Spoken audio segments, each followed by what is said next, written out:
Bismillahirrahmanirrahim. Assalamualaikum warahmatullahi wabarakatuh.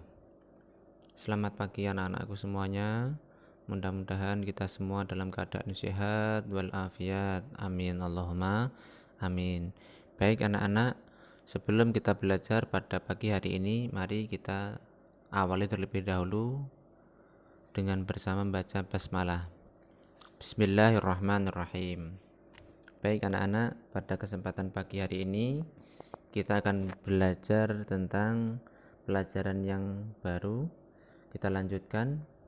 Baik, sebelumnya silakan dibuka buku LKS-nya halaman 24. Kemarin terakhir kita belajar tentang sunnah. Sunnah kemarin dibagi menjadi dua, ada sunnah abad dan ada sunnah hayat. Baik, untuk pertemuan kali ini kita akan membahas bab selanjutnya tentang hal yang membatalkan sholat. Baik anak-anak, pada hal yang membatalkan sholat ini di buku telah ditulis, dijelaskan. Ustaz bacakan. Imam Abu Syuja di dalam kitabnya Takrib yang artinya hal yang membatalkan sholat itu ada 11 perkara. Berbicara dengan sengaja, adanya unsur kesengajaan berbicara ketika sholat. Ini tidak boleh dilakukan karena ini bisa membatalkan sholat. Kemudian melakukan aktivitas selain gerakan sholat, ya, dengan banyak atau berturut-turut atau diulang-ulang, ini juga membatalkan sholat. Kemudian hadas, adanya hadas baik itu di pakaian kita ataupun di sajadah kita atau mungkin di tempat sholat kita, itu juga bisa membatalkan sholat. Kemudian adanya najis. Jadi najis ini yang kemarin kita membahas, jika ada najis yang ikut menempel baik itu di baju atau di badan kita, bisa membatalkan sholat. Selanjutnya terbukanya aurat. Terbukanya aurat baik sengaja ataupun tidak sengaja itu juga membatalkan sholat. Selanjutnya berubahnya niat. Jadi niat, kalau sudah niat masuk niat sholat, kemudian masuk di pertengahan pergerakan sholat, maka tidak boleh berubah niatnya. Kalau niatnya berubah, maka batallah sholatnya. Selanjutnya membelakangi kiblat, tidak boleh membelakangi kiblat. Jadi kalau membelakangi kiblat sudah otomatis itu gerakannya bukan gerakan sholat, maka batallah sholatnya. Kemudian aktivitas makan minum ini juga tidak boleh. Di pertengahan sholat makan, di pertengahan sholat minum juga tidak boleh.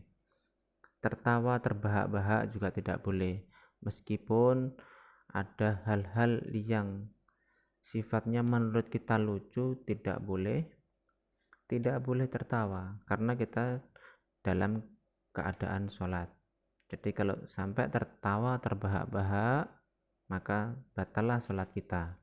Dan yang terakhir murtad atau keluar dari agama Islam, berarti sudah bukan agama Islam lagi, maka ketika mengerjakan sholat tidak syah.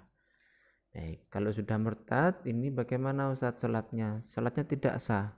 Jika sholatnya pengen sah, maka dia harus masuk Islam kembali. Jadi harus syahadat, baca dua syahadat supaya sholatnya diterima. Baik, selanjutnya makruh sholat. Jadi makruhnya sholat itu ada beberapa. Makruh adalah sesuatu yang lebih baik untuk tidak dikerjakan, lebih baik tidak usah dilakukan anak-anak. Namanya makruh kalau dikerjakan tidak mendapatkan pahala. Adapun hal-hal yang dimakruhkan dalam sholat, diantaranya memejamkan mata. Jadi ketika kita sholat kemudian memejamkan mata itu makruh. Kalau kita melakukannya, pahala tidak kita dapatkan. Kemudian menengok ke kanan dan ke kiri tanpa ada alasan syar'i, itu juga makruh, lebih baik dihindari, tidak usah dikerjakan. Kemudian selanjutnya menyandarkan siku-siku tangan pada waktu sujud. Jadi ketika kita sujud, lebih baiknya siku tangan kanan dan kiri tidak menempel pada lantai karena ini sifatnya makruh. Kemudian menengadah ke langit. Jadi ketika kita sholat, wajahnya diangkat melihat ke langit-langit masjid atau ke langit-langit, tidak boleh. Jadi melihat ke langit-langit itu makruh. Jadi disarankannya melihat ke bawah. Selanjutnya melakukan hal-hal yang dapat mengurangi kekhusyukan ketika sholat. Nah, contohnya ini batuk. Bagaimana kalau batuk, Ustadz? Kalau batuk lebih baik ditahan. Jika sudah gatal di tenggorokan, boleh batuk tapi tidak dibuat main-main. Batuknya dipanjang-panjangkan atau dibuat gaduh sehingga kasihan jamaah yang lain ini akan mudah terganggu sehingga mengurangi kekhusyuan dalam ibadah sholat. Ini makruh. Boleh batuk tapi tidak boleh dimain-mainkan batuknya. Baik, selanjutnya anak-anak kita masuk ke bab hikmah sholat. Besar sekali hikmah sholat ini. Yang pertama, sholat dapat mencegah dari perbuatan keji dan mungkar sebagaimana firman Allah Subhanahu wa taala dalam Quran surah Al-Ankabut ayat 45 yang berbunyi A'udzu billahi minasyaitonir rajim. Bismillahirrahmanirrahim. Utlu ma uhiya ilaika minal kitabi wa aqimis shalah. Inna sholata tanha 'anil fahsya'i wal munkar. Waladzikrullahi akbar. Wallahu ya'lamu ma tasna'un. Shadaqallahul adzim.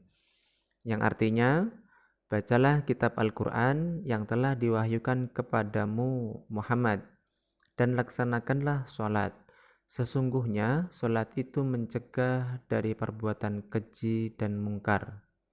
Dan ketahuilah, mengingat Allah, sholat itu lebih besar keutamaannya dari ibadah yang lain. Allah mengetahui apa yang kamu kerjakan. Quran Surah Al-Ankabut ayat 45. Baik, pada surah Al-Ankabut ayat 45 ini tadi dijelaskan yang tadi Ustaz bacakan artinya perintah kepada Muhammad melaksanakan sholat. Sesungguhnya amalan sholat itu lebih utama dibandingkan pekerjaan yang lain. Keutamaan ibadah sholat ini jauh lebih baik dibanding kegiatan yang lain. Jadi kalau sholatnya ini baik, itu bisa mencegah dari perbuatan keji dan mungkar. Untuk yang nomor 2, sholat merupakan penanda orang muslim.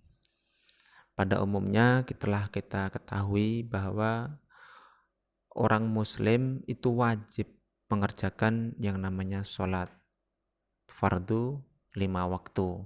Jadi dari subuh, kemudian zuhur, kemudian asyar, kemudian maghrib, kemudian isya. Ini wajib dikerjakan oleh seluruh orang muslim. Jadi merupakan sebuah tanda kalau orang mengerjakan sholat sudah pasti dia dikatakan orang muslim atau orang Islam. Jika orang non muslim mengerjakan sholat maka tidak sah sholatnya. Baik, nomor 3, sholat merupakan tiang agama. Namanya tiang itu harus tegak. Kalau nanti miring bisa roboh bangunannya. Nabi Muhammad SAW bersabda, pangkal segala urusan adalah Islam, tiangnya adalah sholat, dan puncaknya adalah jihad. Hadis riwayat Tirmidzi. Pada hadis ini dijelaskan pangkal segala urusan adalah Islam. Jadi pangkalnya Islam, tiangnya, kekuatannya adalah sholat. Jadi orang-orang Islam kepengen kuat tiangnya, tegakkan sholat secara berjamaah. Kemudian puncaknya adalah jihad. Jihad ini banyak ragamnya, tidak harus perang, tidak harus ikut perang. Jadi kita yang sedang menuntut ilmu, mencari pengetahuan, mencari bekal tentang keilmuan, baik yang di pondok, kemudian yang di rumah secara daring, itu juga termasuk jihad. Jadi perbuatan jihad ini sangat baik sekali, terlebih-lebih bagi orang yang sedang menuntut ilmu. Baik, selanjutnya nomor 4, menghilangkan dosa-dosa dan penyakit hati. Jadi ada sebuah obat menghilangkan dosa-dosa dan penyakit hati. Penyakit hati diobati bisa dengan sholat. Nabi Muhammad SAW telah bersabda, di dalam sholat 5 waktu Allah akan menghapuskan dosa-dosa di dalamnya. Hadis riwayat Bukhari, Muslim, dan Tirmidzi. Pada poin nomor 4 dijelaskan bahwa hikmah daripada sholat itu bisa menghilangkan dosa. Jadi setiap kita melakukan aktivitas sholat berjamaah, sudah pasti dosa-dosa kita diampuni oleh Allah, beserta penyakit hati. Jadi ada perintah sholat supaya hatinya menjadi tenang, yang mudah gelisah, mungkin sholatnya kurang khusyuk, kurang tumakninah, kurang tenang. Jangan sampai sholatnya tergesa-gesa, supaya pekerjaan kita tidak tergesa-gesa, harus tenang secara tumakninah. Baik anak-anak, pelajaran kita pada pagi hari ini kita cukupkan sekian, dan jangan lupa perlu diingat dan diketahui oleh anak-anak semuanya, baik yang sekarang sudah di pondok ataupun yang di rumah. Insya Allah sebentar lagi akan kita hadapi adalah UTS, ulangan tengah semester.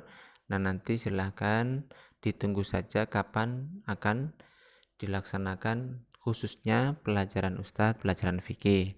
Silahkan dari bab 1 sampai bab 2 ini, sampai hari ini bab ini kita pelajari, silahkan dibuka kembali, dibaca lagi, difahami lagi. Kemudian jika ada yang kurang paham nanti bisa ditanyakan ke Ustadz. Kemudian dari beberapa tugas kemarin, ada yang sudah mengumpulkan, ada yang belum, dan yang sudah mengumpulkan alhamdulillah sudah dapat nilai. Bagi yang belum, segera dikumpulkan di kertas saja, bukan di buku LKS, karena buku LKS untuk belajar. Ya anak-anak, diingat di kertas saja, silakan ditulis nama, kelasnya, kemudian mata pelajaran fikih. Insya Allah yang belum mengumpulkan tugas itu belum mendapatkan nilai, dan yang sudah insya Allah sudah mendapatkan nilai. Baik anak-anak, kita cukupkan sekian pelajaran kita pada pagi hari ini, dan ada kurang lebihnya Ustadz mohon maaf. Wa akhiran, mari kita tutup dengan bacaan hamdalah. Alhamdulillahirabbil alamin. Wassalamualaikum warahmatullahi wabarakatuh.